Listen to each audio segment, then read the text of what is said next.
যে ব্যক্তি প্রত্যেক শুক্রবারে জুম্মার দিন সূরা কাহাফ একবার পড়বে, আল্লাহ তাআলা তাকে 3টা ফজিলত মর্যাদা দান করবে।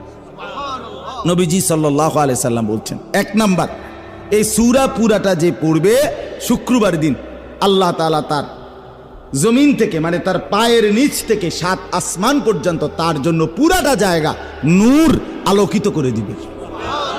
2 নাম্বার, পরবর্তী শুক্রবার পর্যন্ত 8 দিন সে যাবতীয় ফিতনা, যাবতীয় মুসিবত থেকে নিরাপদ থাকবে। 3 নাম্বার, পরবর্তী 8 দিন যদি দাজ্জালও বের হয়, আল্লাহ তাকে দাজ্জালের ফিতনা থেকে রক্ষা করবে।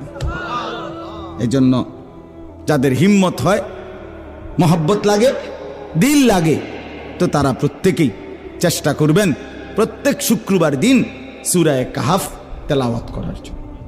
আল্লাহ তাআলা তৌফিক দান করেন।